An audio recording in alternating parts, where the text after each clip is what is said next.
Meu nome é Marcelo Zarski e produção cultural é uma parada que eu não entendo muito, mas vou aprender um pouco hoje. Meu nome é Anderson Rosa, Frater Goya, e quem tem que produzir tem que ajudar a crescer. Agora a questão é saber se o mundo aceita aquilo que a gente produz ou não. Passa a bola. Meu nome é Catriel Chamusca, tô falando diretamente de Salvador, na Bahia. Sou formado em produção cultural pela Universidade Federal da Bahia e atualmente eu trabalho com produção audiovisual. E comigo a melhor frase que pode resumir meu trabalho é missão dada, é missão cumprida. É a palavra-chave de todo produtor. Tá certo. É isso aí, galera que for ouvir aqui a gente tá com o Catriel aqui, prazerzaço. O Catriel, como ele já falou, né, ele é produtor, tá falando lá de Salvador, bem longinho, deve estar quentinho lá hoje, aqui tá um pouquinho... Tá nada, tá chovendo muito esses tempos aqui. Caramba. E a gente vai falar sobre o teu trabalho e como que funciona isso, como que é isso no meio social também, cara, né? Depois da nossa vinhetinha.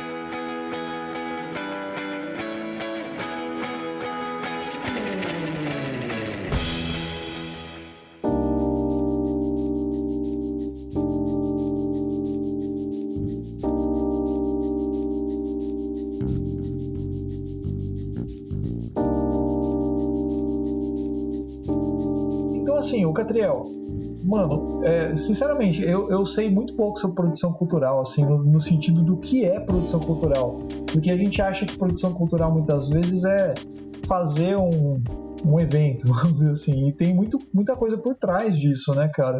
Você podia falar, acho que começar falando um pouco pro ouvinte, né, sobre o que é produção cultural. A gente até conversou com o pessoal daqui de produção num podcast no ano passado, que eles têm uma empresa de produção cultural. O trabalho deles é mais fazer projetos culturais, por exemplo, para passar em editais, essas coisas assim. É nesse foco, né? E como que seria isso, cara? Para quem for ouvir a gente aí, você podia dar uma palha nisso? Claro. Essa é uma pergunta que sempre me fizeram, né? Tipo assim, que trabalho é esse, né? Produção cultural, o que um produtor cultural faz? As pessoas pensam assim, generalizando que a produção cultural é fazer um evento qualquer, assim. E, na verdade, a produção cultural envolve uma série de ações que são desenvolvidas antes, obviamente, do projeto acontecer, né? Que vai desde de você sentar para desenvolver o projeto, né? Que é pensar para quem é esse projeto, em que área cultural vai ser executado esse projeto, é o tema desse projeto, através de que maneiras que você vai usar para conseguir viabilizar esse projeto, né? Tipo assim, onde você vai conseguir o dinheiro para fazer o projeto. Enfim, é uma série de ações que envolvem o desenvolvimento do projeto, né? A ação final do projeto. Então, basicamente, o que um produtor faz é trabalhar em absolutamente todas as áreas que envolvem o projeto, desde a sua elaboração e desenvolvimento até a sua finalização, né? A pós-produção e prestação de contas também, né? Porque em alguns projetos que você trabalha com lei de incentivo, né? Como você falou dos seus convidados de uma edição passada, existe toda uma burocracia também envolvida na prestação de contas de projetos incentivados, né? Então, é uma série de habilidades que a gente precisa ter para conseguir ter a capacidade de desenvolver um projeto com qualidade. Basicamente isso. Uhum. E tipo assim, Catriel, por exemplo, nesse sentido, como que nem você falou que você vai trabalhar é bem amplo se for ver, né? Você pode... Sim. Não é só fazer um evento, né? Tipo, assim, não é fazer um evento. O projeto pode ser um projeto que nem contemplado por uma lei, pode ser um projeto privado, pode ter por exemplo, eu quero fazer um projeto, digamos assim. Eu posso contratar, eu tenho que ir atrás de alguém, por exemplo, de uma produtora cultural. Como que funciona isso? Por exemplo, eu tenho um projeto que é um projeto social, que eu quero fazer algo dentro de uma comunidade, alguma coisa assim, mas que mexe com música, com alguma coisa de arte, vamos dizer assim. Como que é feito? Eu procuro você, por exemplo, para fazer. Como que acontece geralmente isso, sabe? Sim, é importante sim que os artistas usem esse papel do produtor cultural para fazer os seus projetos, né? No caso, é muito importante que os próprios artistas tenham um conhecimento até de produção cultural, mas não é de fato a função do artista ter essa especialidade, né? Então é contratado sim uma produtora cultural, empresa, ou um produtor cultural mesmo, pessoa física, que pode ajudar você a construir o seu projeto. E aí existem os modos onde a gente pode tentar buscar o patrocínio, né, o dinheiro para fazer esse projeto, que pode ser através ou de uma lei de incentivo, que pode ser municipal, estadual ou federal. Tem algumas leis que são fundos de cultura, também alguns estados têm também, que trabalham em categorias específicas, em linguagens específicas, né, para ser mais específico assim, que a gente tem como inscrever esses projetos nesses editais. Existe também, obviamente, um patrocínio direto, privado, né? Tipo assim, você conhece aí um grande empresário de Campo Mourão e você bate na porta dele, isso é um sonho, né? Bate na porta dele, apresenta o seu projeto e ele coloca essa grana enfim, que ele tenha para esse tipo de ação e você consegue fazer o seu projeto, né? Mas basicamente é contratado sim uma equipe de produção até para poder pensar num todo, né? Onde que vai ser realizado, né? Para quem vai ser realizado, que tipo de equipe que você precisa, né? Porque apesar eu penso assim que os projetos em geral assim eles têm o mesmo mecanismo para ser executados, né? Você desenvolve o projeto, você monta uma equipe, você monta uma planilha orçamentária, você monta um cronograma de execução, enfim, você cria essa série de caminhos, né, para você desenvolver o projeto, mas obviamente que cada linguagem tem uma especificidade. Então, se eu vou fazer um projeto de música, por exemplo, se eu vou fazer um projeto de dança, um projeto, um congresso, então tem especificidades que são diferentes, né, e que são específicas para cada projeto. Então, a gente precisa, a partir do projeto que você tem, a gente analisa todos esses cenários para poder ver os melhores caminhos para desenvolver o projeto. Entendi. Por exemplo, então... desculpa, Goia, pode falar. Vou fazer uma pergunta, né? Que aí acho que um pouco vem isso que o Marcelo estava perguntando, né? Como começa, né, um projeto cultural. Acho que é isso, em suma.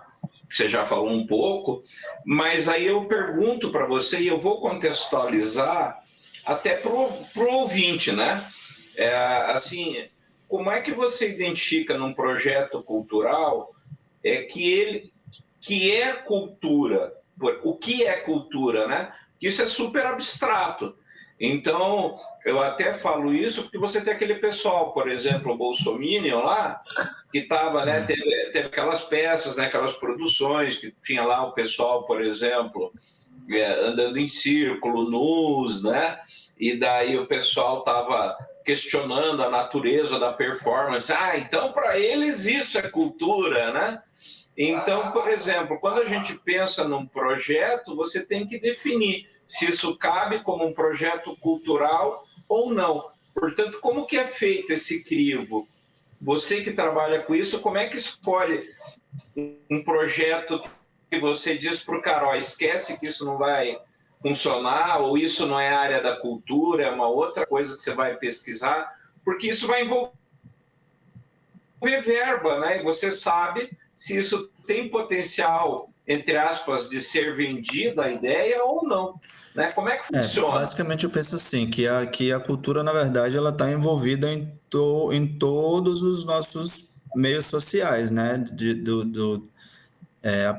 onde a gente vive, a comunidade onde a gente mora, a cidade onde a gente mora, cada cidade tem as suas alguma tradição diferente da outra. Enfim, tudo na verdade é cultura, né? Mas a pergunta que você fez em relação ao que seria um projeto cultural, né? Basicamente, eu penso que a cultura no geral e a arte especificamente tem a função de fazer pensar, né? Então, às vezes, nem todo projeto cultural ele vai ser bonito ou ele vai ser... enfim, ele vai trazer uma especificidade que às vezes são outros sentimentos que vão trazer, né? Que não só o prazer, vai trazer o medo, vai trazer o susto, ou vai trazer, enfim, outras coisas que envolvem um determinado projeto, né? E no caso por exemplo, leis de incentivo mesmo, né, que patrocinam os projetos culturais, né, através de isenção fiscal. Tem categorias que não podem, que não podem receber nenhuma grana política. Por exemplo, um evento político não pode ser financiado com a verba de um edital cultural, por exemplo. Um evento religioso também não pode ser patrocinado por nenhum via incentivo fiscal, né? E as leis de incentivo fiscal. Enfim, não sei se foi exatamente isso que você me perguntou, Goya. Você pode até me corrigir aí se... Não, é justamente isso, porque às vezes eu acho que o pessoal que é leigo, por exemplo, que não está envolvido com isso, tem dificuldade em entender como é que um produtor, né, por exemplo, nas palavras, né, do pessoal que não está acostumado com isso, como é que um produtor deixou isso passar, né? E aí você já respondeu em parte quando você diz que a arte, né, ou a cultura em geral, ela tem que provocar uma resposta. Sim. Se essa resposta vai ser de amor ou de ódio, já são outros 500. Aí já não cabe a você, como produtor, avaliar isso, né? Você tem que ver, eu acho que é mais o potencial de resposta, é isso? É isso, a gente tem que avaliar. Quando eu recebo um projeto cultural mesmo, seja de que linguagem ele for, eu preciso avaliar ele num todo, né? Para quem ele é voltado, né? Se ele é voltado para, sei lá, um evento, um projeto que vai acontecer para uma escola, onde eu vou dar oficinas de pintura para alunos, ou se eu tenho um espetáculo de dança que eu quero rodar o Brasil. Enfim, a gente precisa avaliar em cada projeto quais são as especificidades desse projeto para a gente poder encontrar, né, no caso, o caminho para se fazer esse projeto, né? Porque, obviamente, que existem esses projetos que são muito nichados, né? Vamos dizer assim, que são alguns projetos, vamos dizer, arte contemporânea em geral, assim, às vezes os projetos eles não têm um alcance muito grande de público, né? Como, sei lá, um show da Anitta, por exemplo, ou de uma grande banda musical, tem um alcance nacional, que se você fizer esse show em qualquer lugar, você vai ter público e vai vender ingresso e vai ter uma receptividade muito grande, né? Até da imprensa também, né? Então, é encontrar mesmo para quem você está fazendo esse projeto, né? Então, obviamente que tem projetos que você não vai conseguir levar para muita gente, então você precisa encontrar qual é o seu público, né? Principalmente para quem é esse projeto que você está fazendo, para quem ele se destina, quem são as pessoas que vão ser impactadas, afetadas com esse projeto que eu estou fazendo, né? Então, é toda uma análise assim que é bem importante a ser feita para você, de fato, poder definir a proporção do seu projeto, né? O tamanho dele, para quem que ele vai ser exibido, enfim, são algumas coisas assim que, na verdade, a gente vai aprendendo com a experiência, né? Às vezes tem uma banda, por exemplo, uma banda pequena, que até então é pequena e te apresenta um projeto e você escuta e fala, nossa, massa, que música, porra, muito foda, velho. Acho que tem um potencial para eu vender aqui para uma gravadora específica que eu acho que eles têm esse perfil dessa banda, e aí você consegue seguir esse caminho, dar esse caminho para essa banda especificamente, ou para um grupo de teatro, ou para o que quer que seja o projeto que você recebe, né? É importante avaliar isso para você saber onde bater na porta, no caso, né? Para poder fazer o projeto. Isso. Pô, E daí. deixa eu só fazer um parênteses rapidinho, Goy. Para o ouvinte nosso, né, que nem o Catriel, né, a gente está falando sobre linguagem, né? Ele falou, depende da linguagem. Então, para quem não entende esse lance de linguagem, a gente divide as artes, né? A gente não, as artes são divididas em linguagens, né, de manifestação. Tem a linguagem que é a linguagem da música, tem a linguagem das artes visuais, do teatro, da dança. Então, quando ele fala de linguagem, ele está falando necessariamente nesse sentido. Então, pode ser um projeto musical, pode ser um projeto, né? Só para quem estiver ouvindo sacar, né? Para não ficar perdido. Além disso, um projeto numa linguagem específica, ele pode ter vários formatos diferentes. Então, se eu tenho um projeto de música, o projeto não é necessariamente um show musical. Ele pode ser um congresso que eu vou trazer artistas para falar a respeito do mercado da música, ou eu posso fazer oficinas de iniciação musical para colégios, ou eu posso fazer um projeto de circulação da minha banda por uma região específica. Então, em cada linguagem existe diversos tipos de projetos que podem ser feitos, né, e formatados para fazer, ou até mais de um, né? Às vezes um projeto leva você já traz junto o outro, por exemplo, em projetos que você precisa, em leis de incentivo, por exemplo, os editais eles pedem uma contrapartida social. Então, por exemplo, eu quero um dinheiro para fazer o CD da minha banda. E aí eu vou oferecer como contrapartida uma oficina de música para alunos de colégios públicos aqui de determinados bairros. Enfim, é assim que a gente também consegue executar esses projetos. Aí deixa eu te fazer uma outra pergunta. Assim, por exemplo, existe um percentual de projetos que reprovam, por exemplo, de cada 100 projetos, 30 você já sabe que vai morrer na casca. Ou isso depende mais do trabalho do produtor na hora de começar a elaborar esse, né, de ajudar o artista a definir esse projeto? Tem alguns fatores que podem até determinar isso. Às vezes o artista vem com um projeto que ainda é meio bruto, assim, né? Porque ele não, obviamente que o artista, nem todos os artistas, eles sabem formatar um projeto, vamos dizer assim, né? Que é basicamente aqueles textinhos que a gente usa, né? Apresentação, resumo, justificativa, objetivo geral, objetivos específicos. Tipo, criar um projeto é basicamente você saber desenvolver esses materiais, né? Os textos, a melhor maneira de você falar o mais claro possível do seu projeto para você conseguir desenvolver ele, né? Então, às vezes, um projeto vem de uma maneira bruta, na sua mão, e aí a gente precisa passar por uma etapa anterior ainda a qualquer tipo de inscrição ou de buscar financiamento, que é mesmo desenvolver o projeto, né?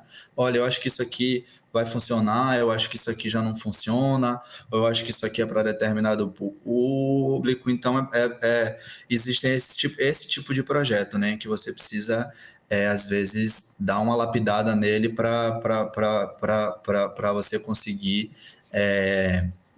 enfim, botar ele na rua, né? A partir do que você deseja fazer com ele. E me diz uma coisa, além disso, né? Existe assim... Putz, é que é difícil falar isso, porque todo mundo que cria uma ideia acha que ela é viável. Sim. Né? Mas, por exemplo, você tem muitos projetos que você olha e já diz assim, cara, isso vai ser difícil de vender. Sim, com certeza. Tem projetos que ele vem inicialmente com um modo X de fazer, que você fala, ó, o que você quer fazer com o orçamento, por exemplo, que você tem disponível, você não consegue fazer. Então, se você quer fazer esse tipo de projeto, você precisa complementar o seu orçamento em X% a mais para você conseguir desenvolver. Então, ó, você tem esse projeto, eu posso pegar aqui um pedaço desse projeto aqui, ó, não consigo fazer isso tudo, mas eu acho que você pode começar por uma coisa menor para você conseguir desenvolver, né? A partir do que você tem também, né? De recurso financeiro, de recurso de equipe mesmo que está trabalhando com você, né? Disso tudo. E em relação aos editais, quando você inscreve um projeto numa Lei Rouanet, por exemplo, o que é avaliado não necessariamente é o caráter artístico do projeto, né? Então, o avaliador, obviamente, ele vai pensar se o projeto ele faz sentido ou não, né? Para a linguagem onde o projeto está sendo escrito, né? Mas ele vai avaliar se o seu projeto ele tem se você tem capacidade técnica para executar o projeto, ou se você não tem, se a sua equipe que você contratou tem, se o orçamento que você propôs para fazer esse projeto é um orçamento que é suficiente para fazer o seu projeto, ou é alto demais, você fala assim, não, esse projeto aqui ele vai dar uma oficina, esse valor aqui é absurdo, é muito alto para fazer uma oficina. Então, eles avaliam tecnicamente, obviamente também artisticamente, mas basicamente para você ser aprovado numa lei de incentivo, existem essas respostas que eles buscam nos projetos, né? Num projeto que chegam para avaliação.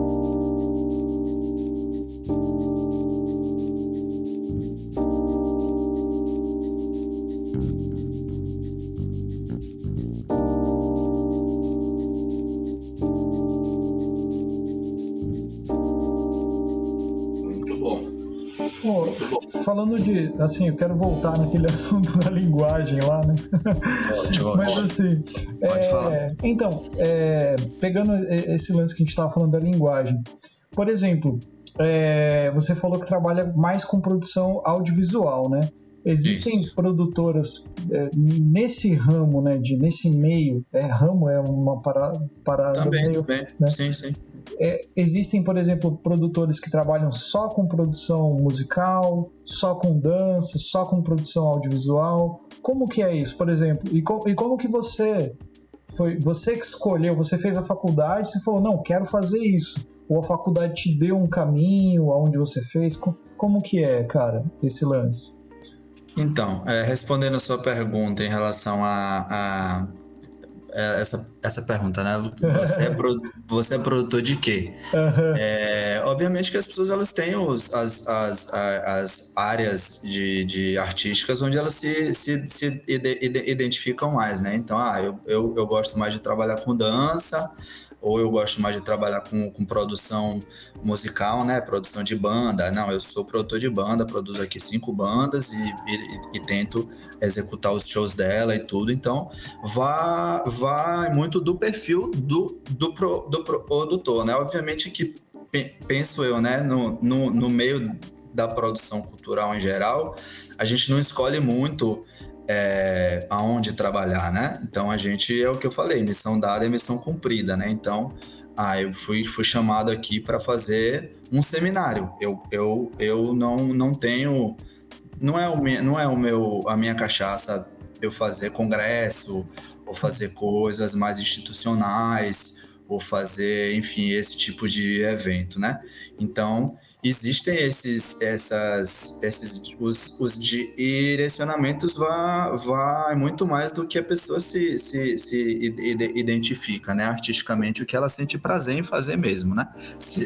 Seja música, cinema, audiovisual, dança, tudo.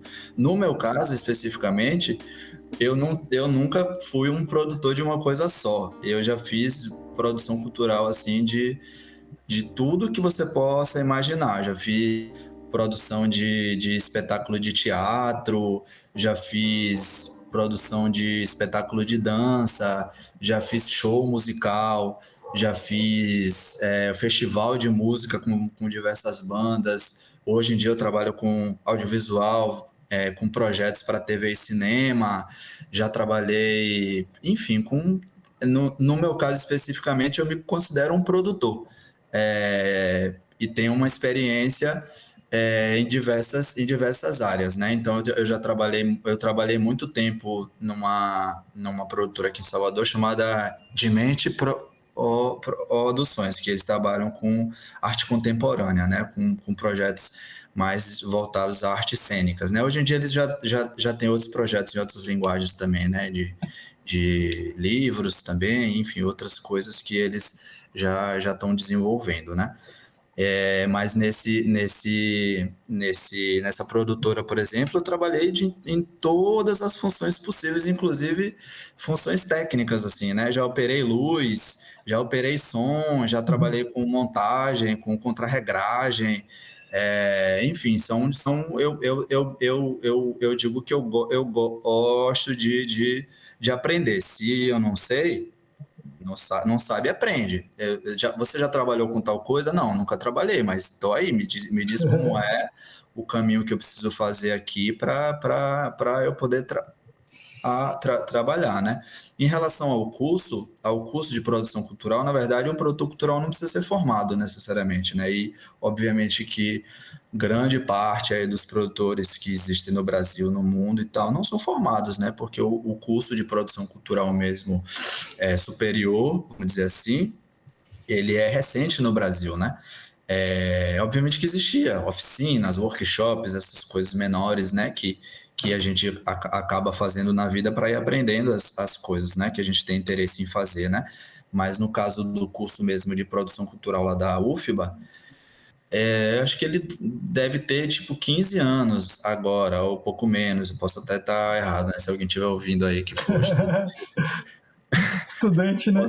Estudante e tal, Professor. mas professor, eu posso estar enganado, mas não acredito que não tenha muito mais do que 15 anos, né? E o curso de produção cultural, no caso no Brasil, só existem 2 cursos superiores de produção cultural, pelo menos pelo que eu sei, que é o curso da UFBA, que está dentro da faculdade de comunicação, então a produção cultural é uma ênfase na faculdade de comunicação, e tem um curso de produção cultural na Universidade Federal Fluminense, lá em Niterói, só que é um curso voltado na faculdade de artes.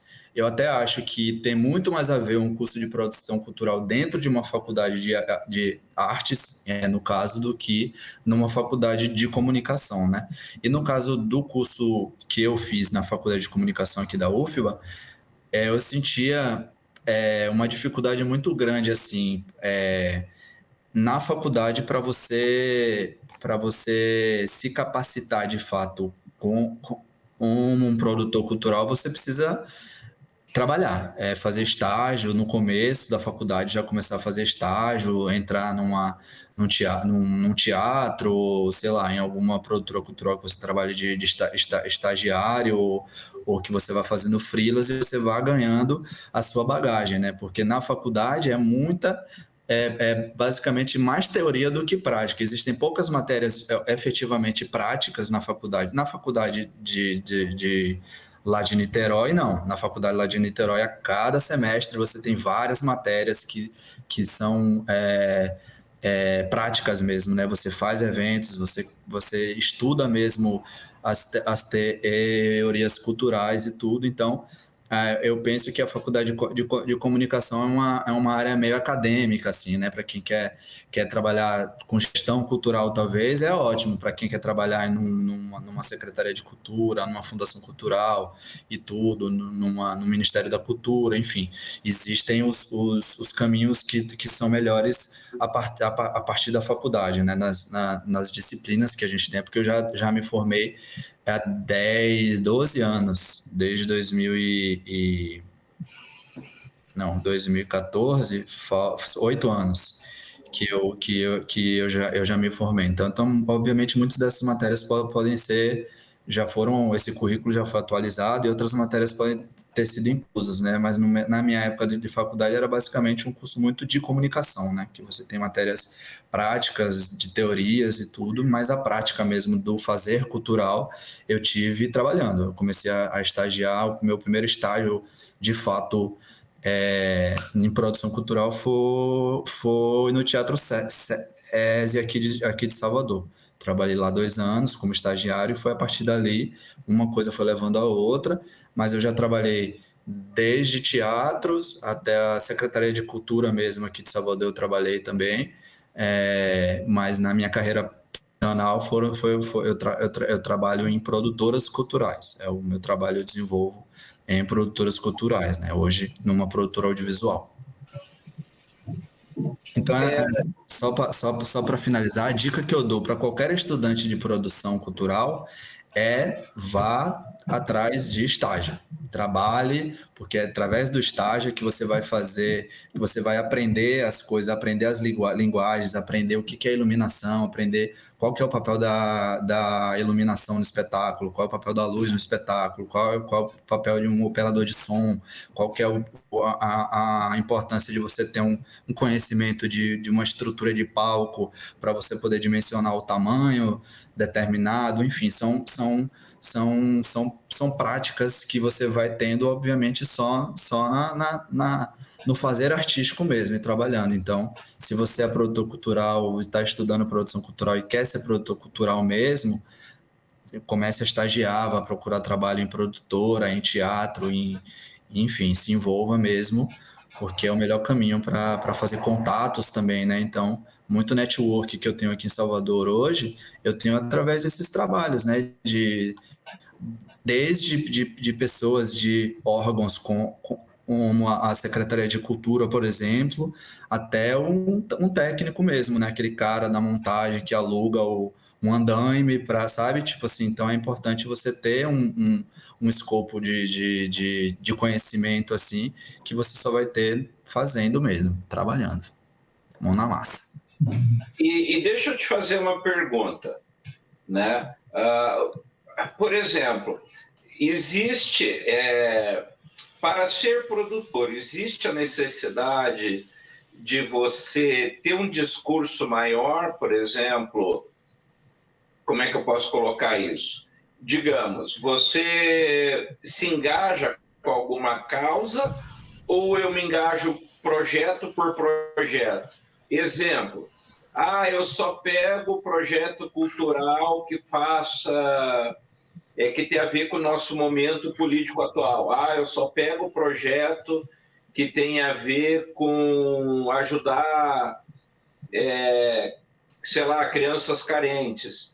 Ou você pega, eu pego um projeto qualquer que seja ele, porque um projeto é um projeto e eu tenho que acreditar no que eu faço e não no discurso.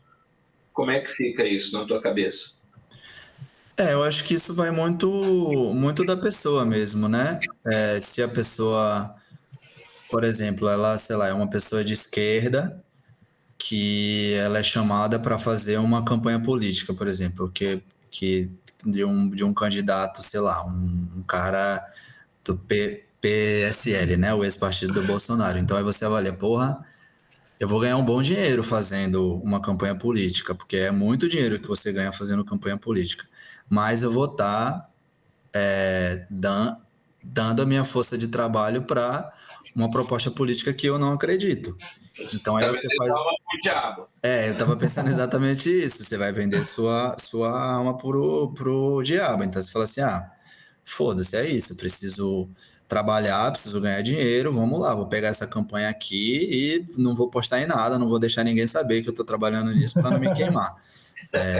Mas é muito no que você acredita mesmo. Então, obviamente que existe de fato pessoas que, não, eu só trabalho em projetos culturais aqui na minha comunidade. Então, trabalho com as escolas, com a associação de bairro para desenvolver esses projetos educativos e a minha força de trabalho, o meu dia a dia, a minha disposição eu dou para esse tipo de trabalho, né? Mas é isso, eu acho que é muito do perfil do produtor mesmo. E o que eu penso assim, que dificilmente alguém vai. Porque o mercado cultural no Brasil, em geral, ele é muito mal.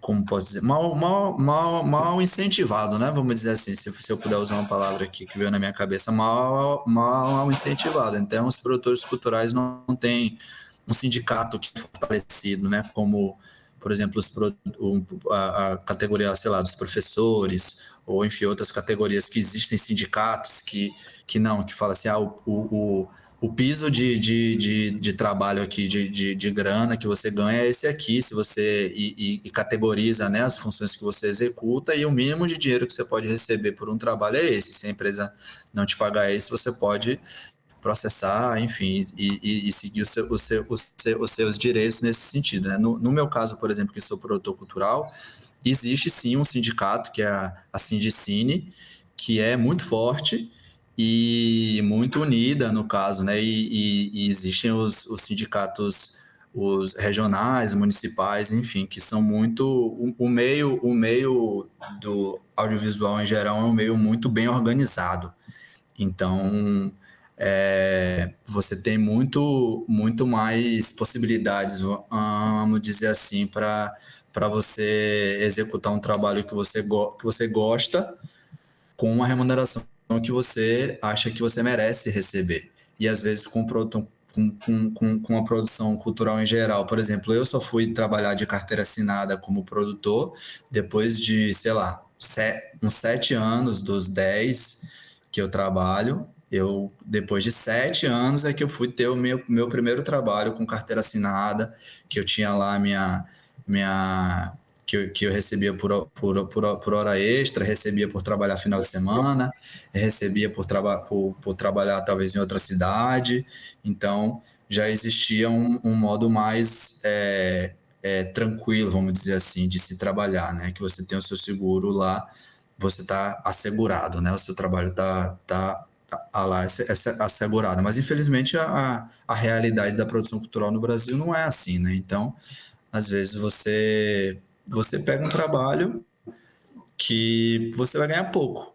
E aí você vai deixar de fazer esse trabalho? Pode deixar. Hoje em dia eu nego trabalhos que me chamam para fazer, porque eu acho que simplesmente o cachê é baixo. Antigamente, quando eu era estudante, estagiário ou no início da minha carreira, eu aceitaria trabalhar em determinado projeto com um cachê mais baixo, assim, né? E às vezes tem também o contrário, né? Tipo assim, você fala um projeto que você acredita. Aí o cara te apresenta um projeto que você acha foda, mas ele fala, ó, velho, mas eu só tenho isso aqui e infelizmente eu não tenho como aumentar o seu cachê, né? Então você faz essas pequenas escolhas, né? Você vai fazendo projeto a projeto que vai aparecendo para você fazer, você escolhe. Às vezes é um projeto... O que é perfeição, na verdade, que a gente busca é trabalhar em projetos que a gente gosta, ganhando bem. Assim como qualquer trabalhador brasileiro, né? A gente gostaria de trabalhar recebendo bem com o que a gente gosta de trabalhar, né? Então, mas é isso, existe esse outro lado de projetos que você acredita. Fala assim, pô, é um cachê que é baixo, mas, porra, velho, esse trabalho vai me levar a conhecer alguém, sei lá, de um canal de televisão lá, massa, que eu vou poder acessar lá em algum momento da minha vida, fazer meu contato, poder mandar meu currículo para ele me conhecer pessoalmente. Então, são avaliações que você vai fazendo projeto a projeto para saber se é possível fazer, né? Se vale a pena ou não fazer esse projeto.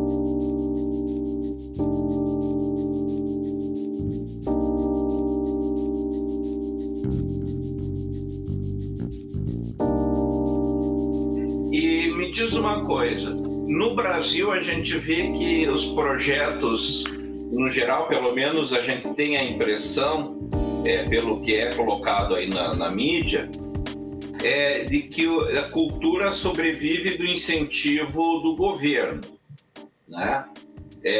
Ou de grandes estatais, pelo menos mascarando esse incentivo do governo. Então, são duas perguntas. Primeiro, é verdade ou você hoje já tem um incentivo de empresas privadas que compete com isso? E segunda pergunta, lá fora, como é que é esse incentivo? É muito mais empresa privada, o Estado incentiva também ou não? Como é que fica, você sabe? Para fora você diz no exterior? Isso. Tá, vou responder primeiro a sua primeira pergunta. Repita de novo ela que... É que na mídia a gente tem a sensação... Sim, não, já me lembrei. De fato, infelizmente, a produção cultural no Brasil, a grande parte dos projetos que são executados, digo em produções pequenas, né? Vamos dizer assim, um espetáculo de teatro. Obviamente que não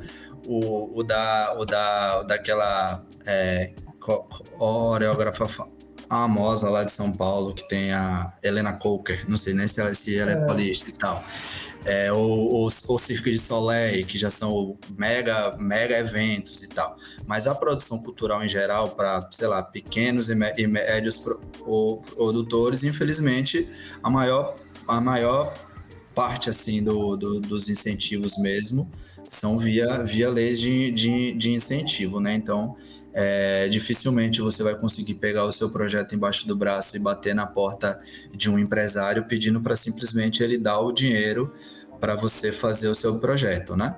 Então, infelizmente é isso. A realidade da produção cultural brasileira não seria o ideal. O ideal é as empresas e os produtores eles terem a capacidade de fazer os seus projetos e o incentivo fiscal ser como um complemento, né? Que seria o ideal, né? Ou seja, você já tem como executar o seu projeto, mas você quer um complemento desse dinheiro para fazer uma ação maior ou aumentar o porte do seu projeto.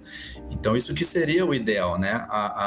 O incentivo fiscal, no caso, e as leis, os editais, né, culturais, eles terem essa finalidade, mas na verdade é o inverso, né? As empresas e os produtores culturais em geral, eles dependem muito dessas leis de incentivo, né? E aí, quando a gente ouve assim, porque os artistas estão mamando na teta da Lei Rouanet, aí você pensa assim, tipo assim, que as pessoas elas falam isso sem um conhecimento, né, do que é a lei Rouanet, que na verdade quem escolhe o projeto que vai ser patrocinado são os empresários. Então, é por isso que não, ninguém é contra, quer dizer, as pessoas que não conhecem, né, que usam esse discurso pronto, né, que recebem e simplesmente compartilham esse discurso bolsonarista, no caso, né, vamos ser claros. Essas pessoas não conhecem o incentivo, né? Então, a gente que trabalha com cultura, a gente sabe que a Lei Rouanet é uma lei que ela é ultrapassada, que ela ela não trabalha do modo como o que seria o ideal, né? Porque é isso, o poder de decisão fica para as empresas, né? Então, se você quer vender um projeto para um Bradesco, por exemplo, o Bradesco ele não vai dar um projeto para o Marcelo a Arsk, que está fazendo um show musical de jazz em Campo Mourão, entendeu? Ele vai patrocinar o Cirque du Soleil, ele vai patrocinar a Anitta, ele vai patrocinar um artista onde ele tenha esse retorno de mídia, né? Porque basicamente as empresas, o que elas buscam no patrocínio, né, via leis de incentivo fiscal. Obviamente, elas deixam de pagar elas acabam pagando, né, esse dinheiro, de qualquer maneira, já vai direto para a cultura, né, ao invés de ela pagar o imposto dela, esse dinheiro é revertido na cultura, né, mas é isso, quando você deixa o poder de escolha para o empresário ele quer mostrar a marca dele. Então ele vai mostrar a marca dele para a Anitta. Ele quer que a marca dele apareça num show para 200 mil pessoas no Maracanã. Ele não quer que a marca dele apareça num show numa praça, por exemplo, entendeu? Então esse que é o grande problema assim da Lei Rouanet. Mas ela é importante, hein? É importante que a gente tenha isso muito claro, que é uma lei importante, mas ela precisa ser reconfigurada, na verdade, né? Então, acho que... Então, e lá fora, como é que é? Como é que sobrevive a arte lá fora? De incentivo fiscal também? Ou já existe uma mentalidade das leis, do mercado, né, das empresas, em patrocinar a arte? Como é que é isso? Você está acompanhando isso, não? Olha, eu não acompanho completamente, não, mas eu penso, por exemplo, em países, por exemplo, como a França.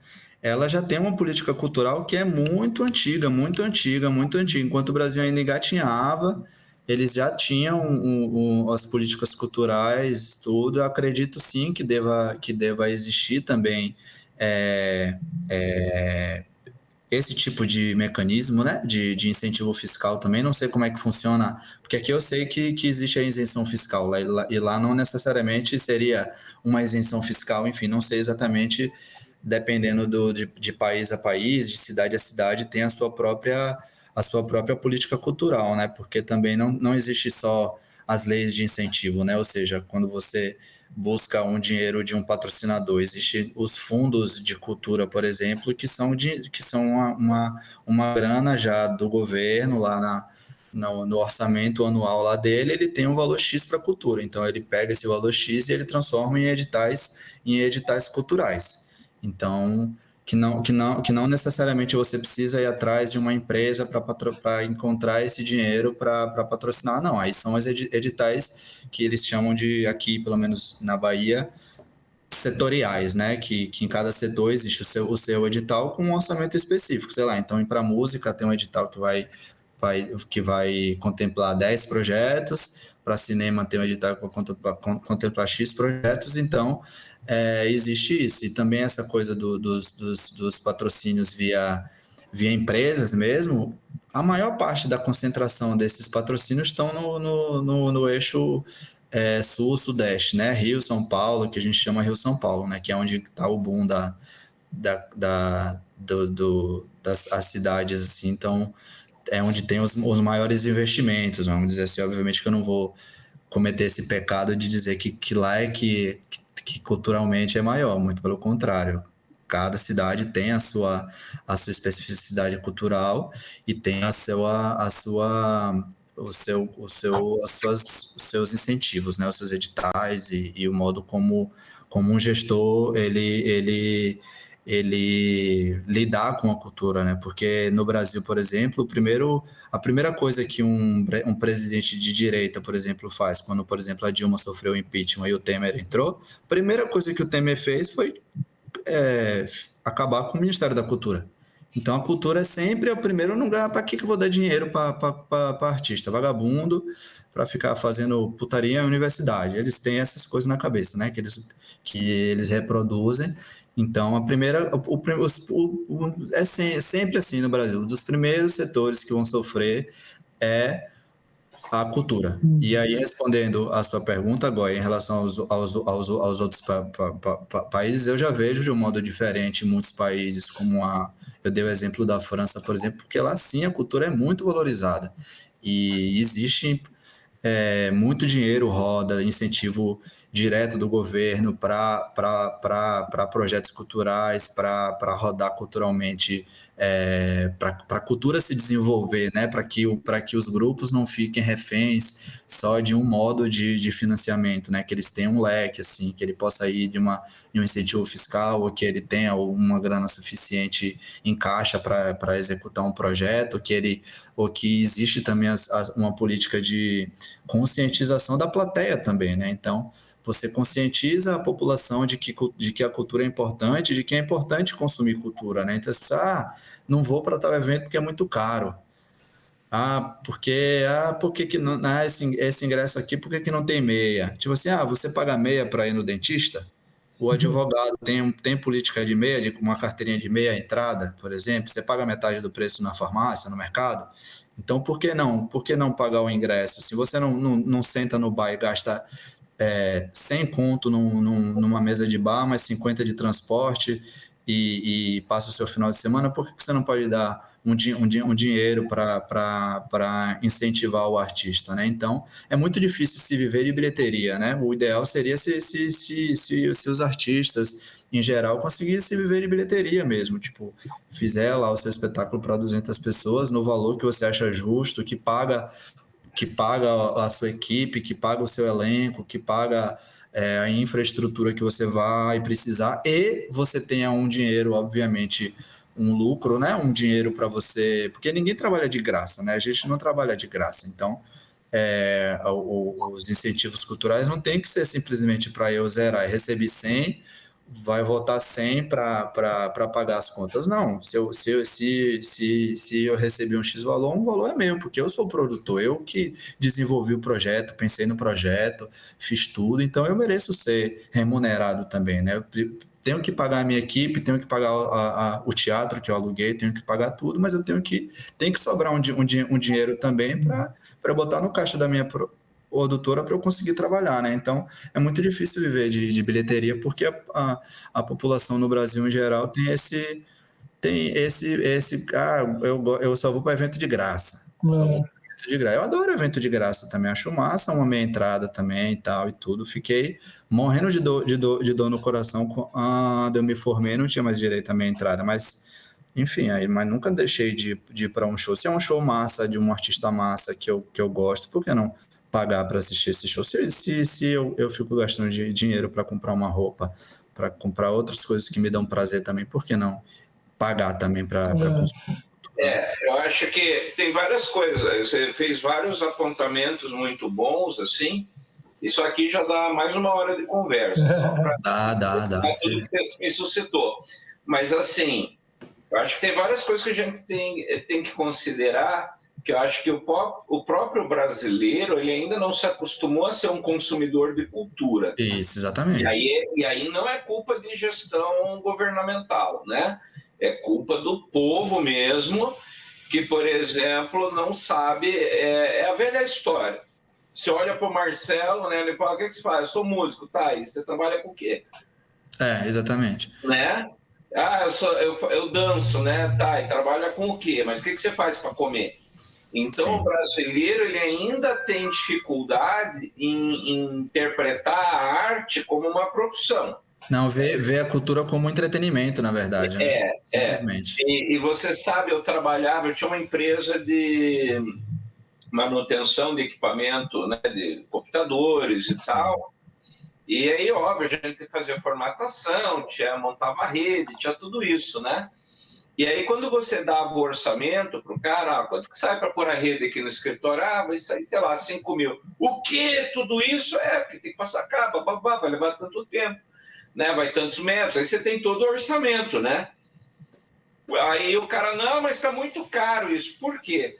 Né?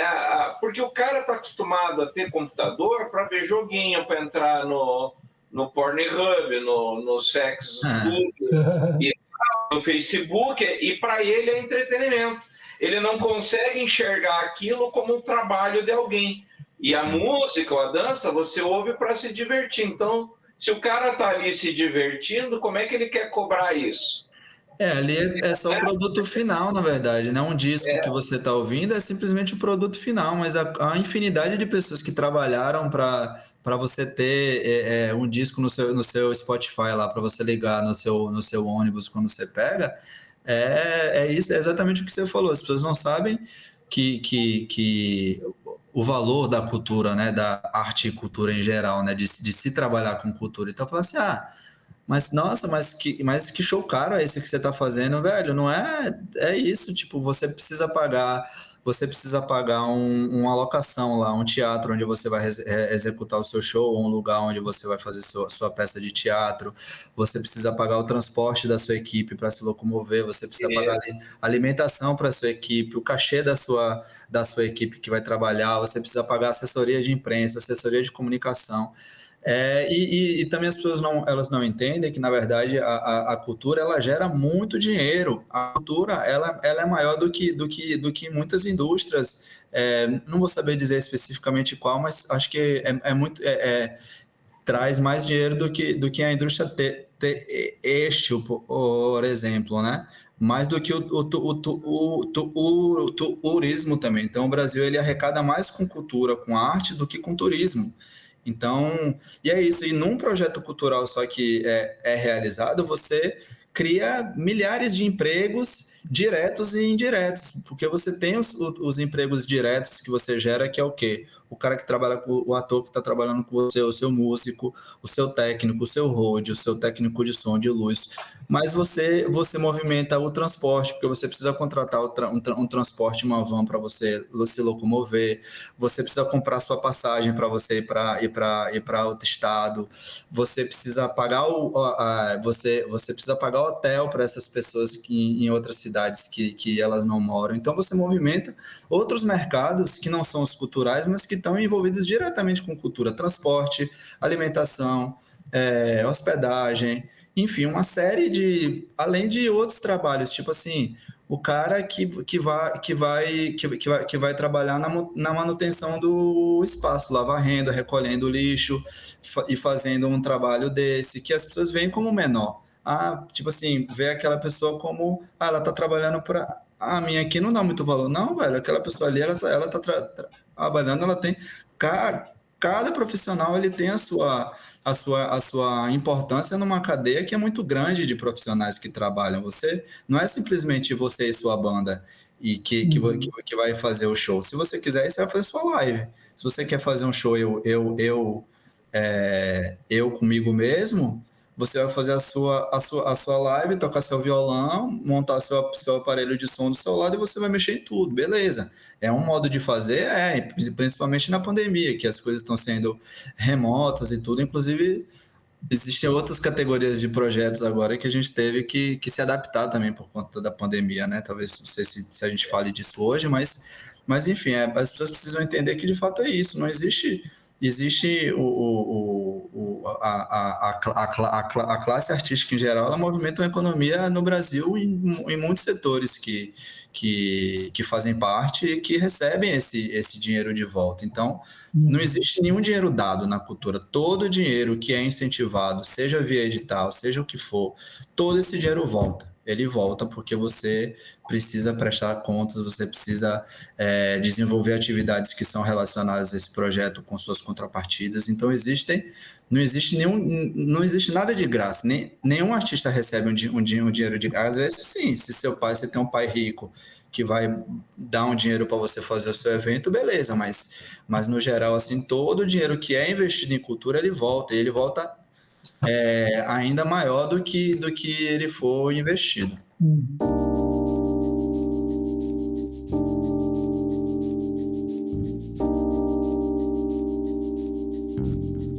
Eu não sei se é só no Brasil ou não, né? Mas porque eu não tenho assim muita experiência de fora.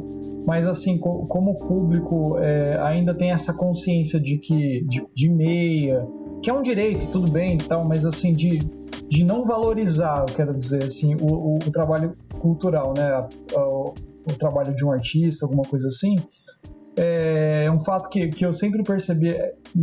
Agora a gente está parado porque não pode ter eventos, né? Então a gente não está tocando em lugar nenhum.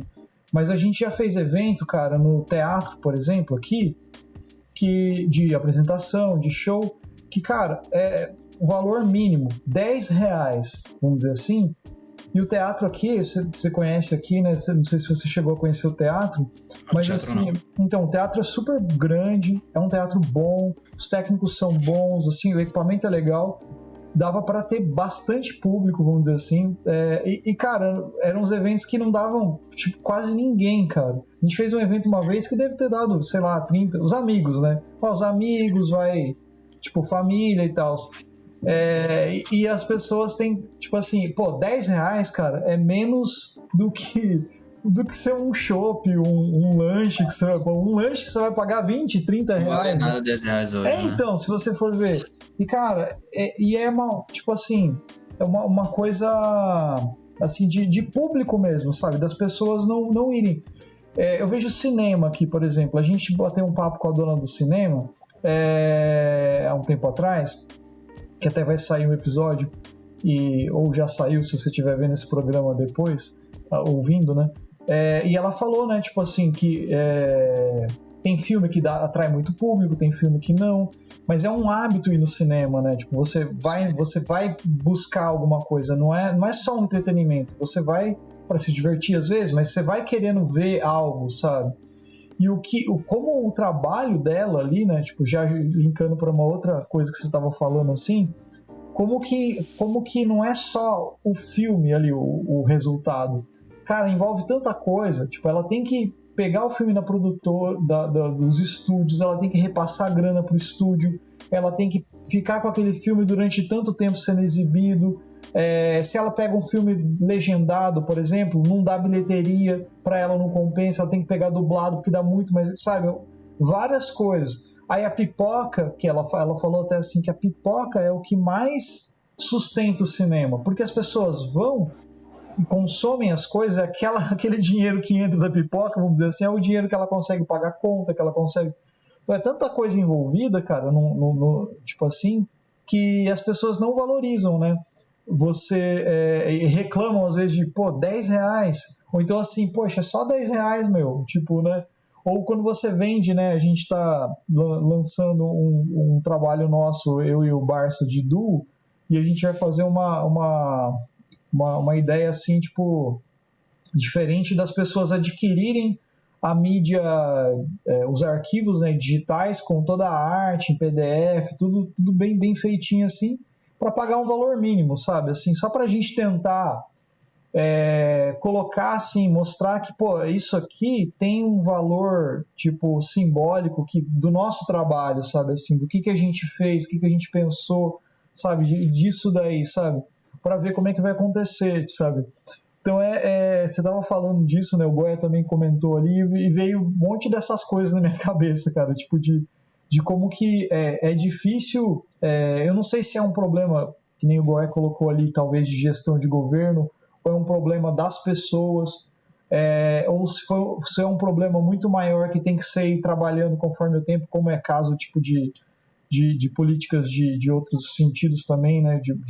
Por exemplo, política de cota, política de um monte de coisa, sabe? De política pública, né? Nesse sentido de fazer as pessoas enxergarem as coisas, sabe?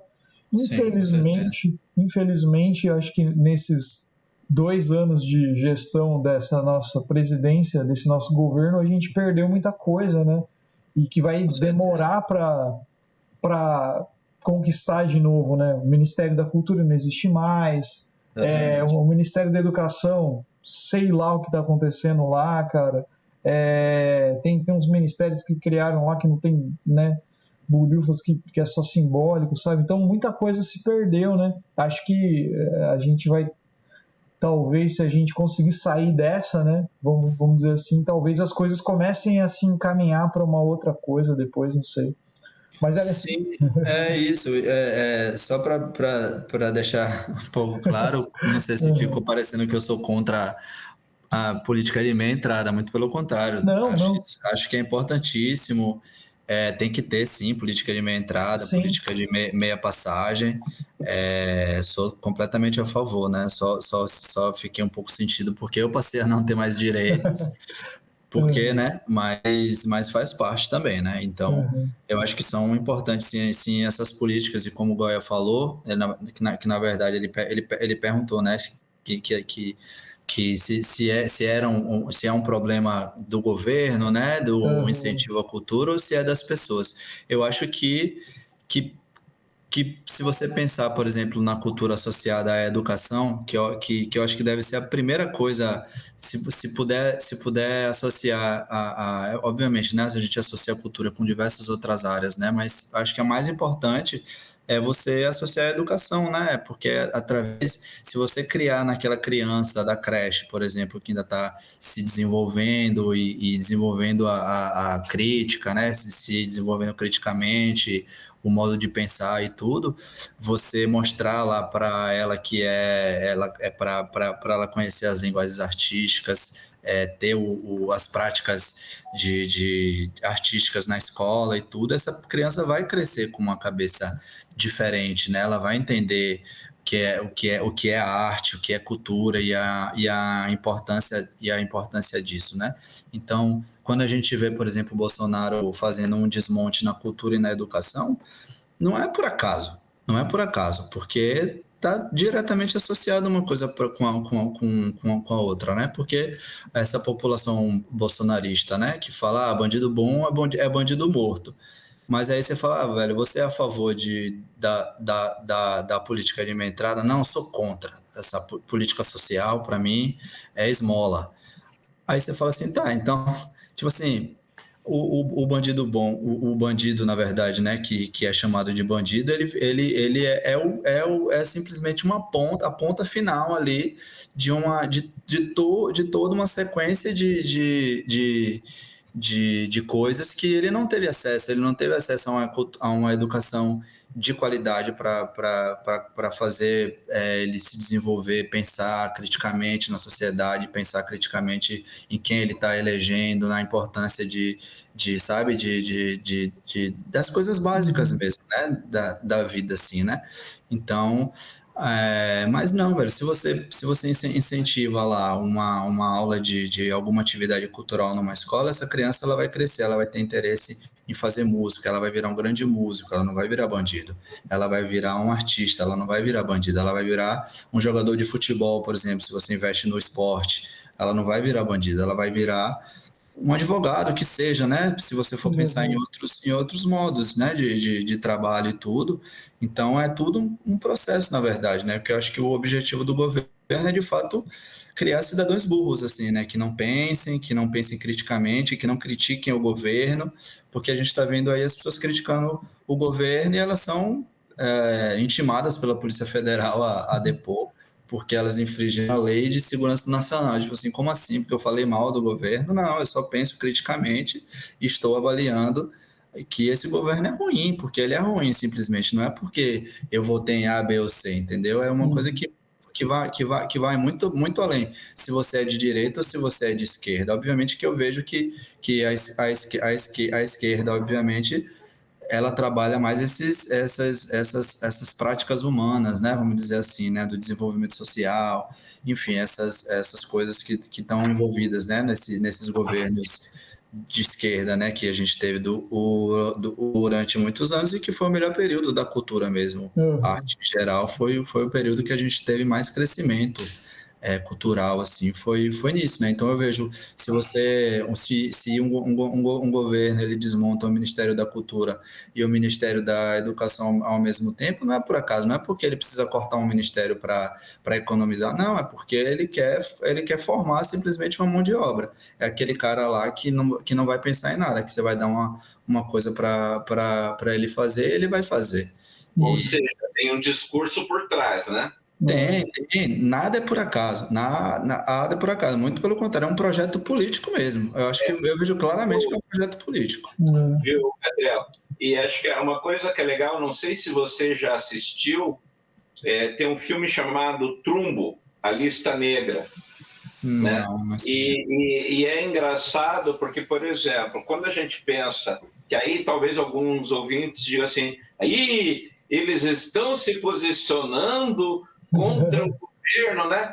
Não, as pessoas têm que entender que mesmo a arte ela acaba seguindo também um discurso. Por exemplo, países como lá nos Estados Unidos, existe uma cultura voltada para o segmento da direita, existe uma cultura voltada para o segmento da esquerda, mas toda ela segue alguns discursos, né?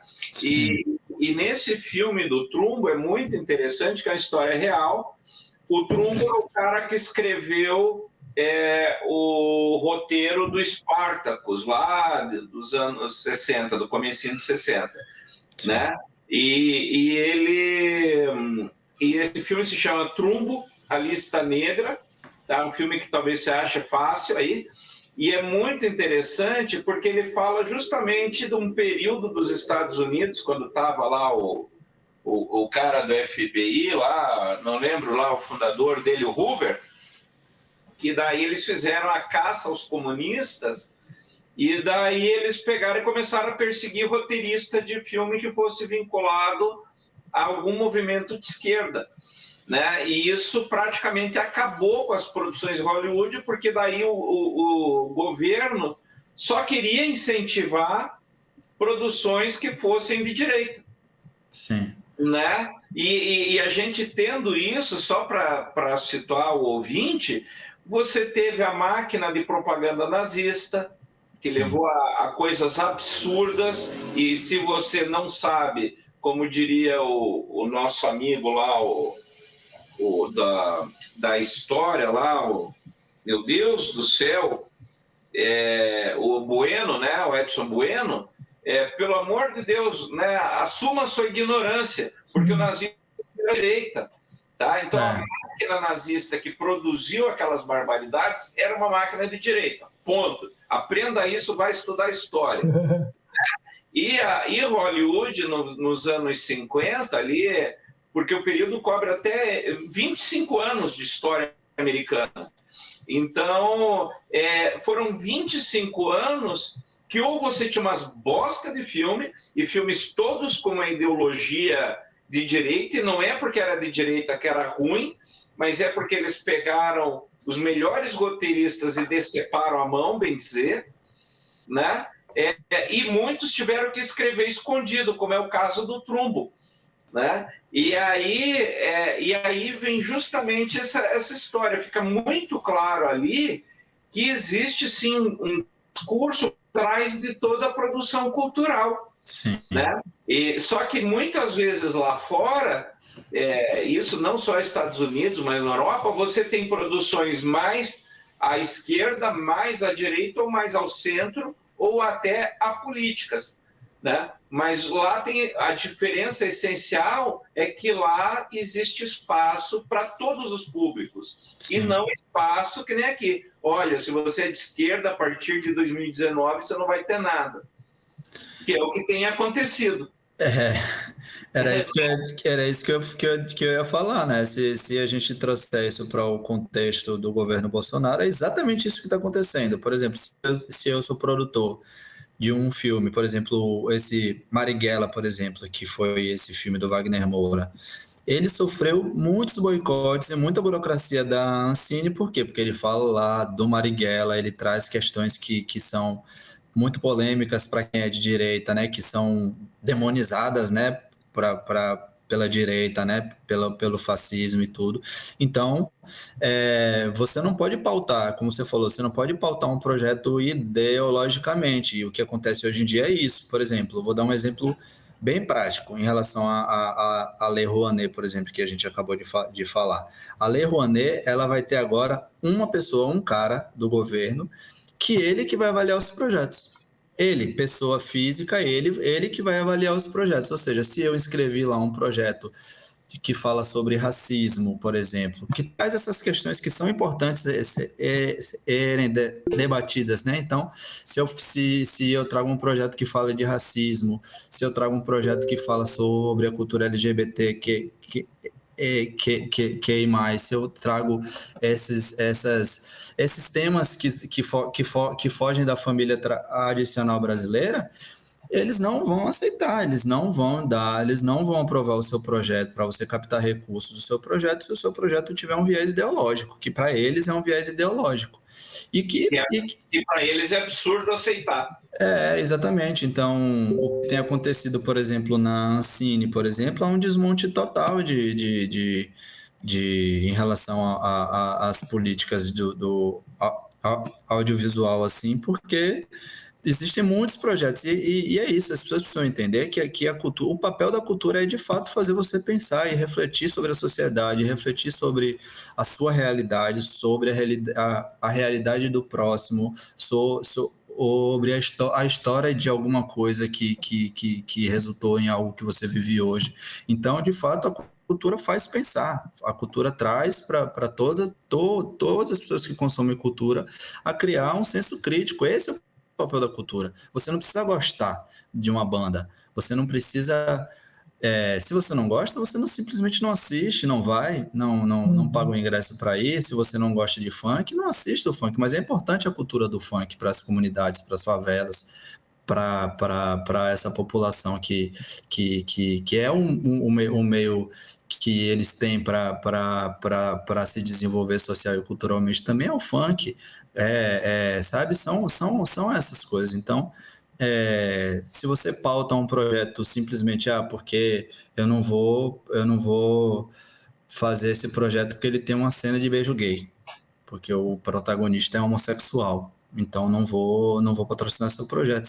Velho, tipo assim, por que um projeto, a história do filme, tipo, não pense na coisa, no que é de fato o papel da arte, da cultura, não, é simplesmente vamos agora fazer um recorte ideológico aqui, o que a esquerda faz eu não vou aprovar mais, se falar de ditadura militar, já não vou aprovar, se falar de gay, de homossexual, de qualquer coisa desse sentido, não vou aprovar, se falar sobre racismo, não vou aprovar, sabe? E é isso que acontece, hoje em dia o que acontece na cultura no Brasil é exatamente isso, e essa população bolsonarista compra esse discurso, Então é o que eu falei, ao mesmo tempo que essa pessoa ela é a favor do bandido bom, é bandido morto, ela é contra uma política social de Bolsa Família, por exemplo, de cota de meia entrada de ingresso, porque ela acha que isso é simplesmente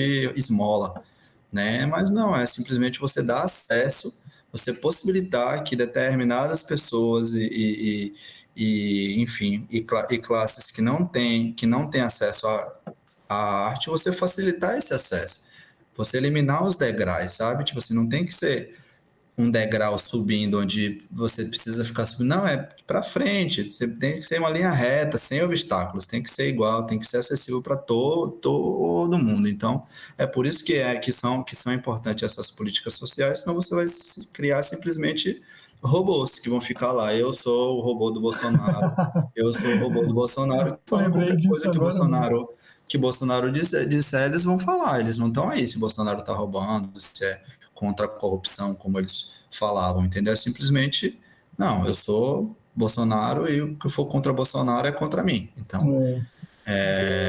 o problema do Brasil hoje em dia é exatamente esse, da cultura no Brasil em geral, né? Então, é um desmonte mesmo, de tudo que você faz pensar. E sendo que é importante que tenha filmes com toda essa pluralidade, esquerda, direita, centro, apolíticos e tudo, porque é isso que vai formar a tua visão crítica. Claro. A partir do momento que você assistir, eu assisti esse filme de direita, eu me identifiquei super com isso, ótimo, vá para lá. Para você fazer a comparação, né? Também trazer, comparar os dois lados da coisa, claro. É importante. Então é essencial você ter essa pluralidade para você poder ter julgamento, para poder ter um critério. Senão você vai ser sempre um ser amorfo, né? Sim. E você tem que... E é aquilo que é a grande discussão, né? Temos que dar a voz, garantir a voz de todos. Exatamente. E não única e exclusivamente de um lado só. Uhum, é isso que está acontecendo. É verdade. Gente, acho que para a gente ir indo para um final, uma reta final, o papo tá massa, mas acho que senão fica tarde. Primeiramente, Catriel, agradecer sua disponibilidade, cara, aí foi sempre um prazer. E revê-lo, né, cara? Pô, quanto tempo que a gente não se vê, né? E né? E assim, uma pergunta aqui, até depois você pode deixar contato, eu não sei se a produtora que você trabalha tem algum perfil, algum contato que você quiser deixar, a gente coloca depois na descrição também, mas se quiser, né, como que faz para te encontrar. Mas só uma perguntinha rapidinha para encerrar aqui. Você, cara, como produtor, assim, qual é o projeto que você gostaria de falar, nossa, cara, eu queria muito fazer isso, sabe? Que você gostaria de produzir, assim. Que você fala, puta, isso aqui ia ser foda. Olha, tem algum? Por incrível que pareça, eu já tive a oportunidade de trabalhar num projeto que não necessariamente não era um projeto artístico, que foi trabalhar na Copa do Mundo, porque eu sou apaixonado por futebol e eu recebi um convite de uma amiga minha, talvez ela escute esse programa quando estiver disponível, Biriba, minha amiga a Raina Biriba, que é uma produtora musical foda, especialista em música, estudou comigo, minha colega de faculdade, ela me fez esse convite para trabalhar na Copa do Mundo da FIFA aqui em Salvador, no comitê local daqui. Mas na época eu tinha acabado de acabar a faculdade e entrei no estágio não, né? Eu entrei numa produtora, que foi essa produtora que eu falei, que eu trabalhei 3 anos da minha vida e tudo. Eu sou a pessoa que eu gosto de cumprir, né? Os meus compromissos, né? Então eu tinha acabado de entrar na produtora e é isso, né? Mas foi uma grande. Eu gostaria muito de ter essa possibilidade de novo de trabalhar numa Copa do Mundo, que é um grande evento, que é muito foda assim de se trabalhar. Eu imagino que é muito difícil, muito complicado lidar com o público, principalmente em projetos que você lida diretamente com o público. São os projetos mais difíceis de lidar, né? Porque você lidar com uma variedade infinita de pessoas diferentes, né? E falando de Copa do Mundo, de países diferentes, de turismo. Então foi assim um grande projeto que eu tive a oportunidade de trabalhar que eu não pude trabalhar. Mas para uma coisa que está ao meu alcance hoje em dia, eu gostaria muito de trabalhar assim num projeto, eu acho que não está longe, espero que não demore muito assim, de trabalhar num grande projeto para um grande player assim de streaming, né? Um Netflix da vida, um projeto que seja bastante assistido, que seja legal e que eu possa participar e que eu tenha meu nome lá nesse projeto, enfim. Por enquanto, né? É um sonho pequeno ainda e perfeitamente possível de alcançar, né? Eu ainda vislumbro coisas maiores, assim, né? Mas é isso, a produtora que eu trabalho hoje é a Movioca Content House, que é uma produtora audiovisual que fica localizada em São Paulo e em Salvador, e ela produz projetos para TV e para cinema. Legal. Basicamente, dentre outros tipos de projeto, mas são projetos para TV e cinema. Então, eu trabalho nessa produtora já tem 2 anos, estou no início do meu 3º ano de produtora, e é nela que eu trabalho. Então, se você, roteirista, produtor, tiver um projeto no papel aí que você queira buscar um player, buscar um canal para exibir, buscar um incentivo para desenvolver o projeto, apresenta aí para a gente, que a gente avalia e vê se é possível. E eu tenho um site também, quem quiser conhecer mais especificamente assim do meu trabalho, do meu portfólio de trabalho, tem meu site que é Catriel Chamusca, www.catrielchamusca.com, que tem lá, tá atualizado, tá bem bonitinho lá, atualizado com meus últimos trabalhos. E nas redes sociais também é fácil de me encontrar. Catriel Chamusca me encontra facinho aí no Instagram e no Facebook. Que Mas é catrielchamusca.com.br, desculpa. Tem um BRzinho verdade. aí. Eu coloquei aqui agora. catrielchamusca.com.br tem lá meu histórico completo aí da minha carreira de produtor. Todos os projetos que eu trabalhei, todos os projetos estão lá. Estão disponíveis. Pô, a gente linka tudo depois na descrição do episódio, quando sair. Mas... Sim, eu agradeço bastante aí o convite de vocês. Espero que eu tenha contribuído aí nessa conversa e que eu tenha feito aí quem está ouvindo a gente pensar um pouquinho também, né, sobre o assunto, refletindo sobre a importância da cultura, da arte, né, de se valorizar mesmo e de incentivar o seu filho a fazer arte. Não é achar que se a pessoa escolher ser artista ou seguir alguma carreira artística, ela vai ser menos profissional do que se ela for médica ou advogada. Não, é uma carreira como qualquer outra, onde tem os seus prós e os seus contras também, mas é importante a gente ter sempre em mente que a cultura está presente aí. Quando a gente acorda, a gente já está dentro, envolvido com cultura. Então, a cultura não é simplesmente entretenimento, não é simplesmente um show que eu vou, é tudo está envolvido. A cultura está envolvida em todos o nosso fazer cotidiano. A gente está trabalhando com a cultura também. Mas, Goya, considerações finais? Minha consideração final é para o ouvinte, né? Pelo amor de Deus, abra sua cabeça, pare de comprar discurso pronto, aprenda a pensar. E se tem uma coisa que a cultura é capaz de fazer por você, é ajudar você a pensar sozinho. Quem tem boca não precisa de alguém que ensine a cuspir, né? Então você tem chance de aprender, tem chance de ter o seu discurso ao invés de usar o discurso alheio, né? E cultura é essencial para você. Seja lá no que você acredite, aprenda. Aprender é a única coisa que a mente não se cansa, né? É isso que eu tinha para dizer. Mas é isso aí, então, gente. Queria mandar um abraço forte para minha irmã, Patrícia, que vai ouvir esse podcast depois. Vai, com certeza. Você vai Se é que ela não ouviu, ela já deve ter ouvido minhas respostas aqui pela parede. Tá certo. Mas ela vai ouvir sim. É isso aí. Então é isso aí, galera.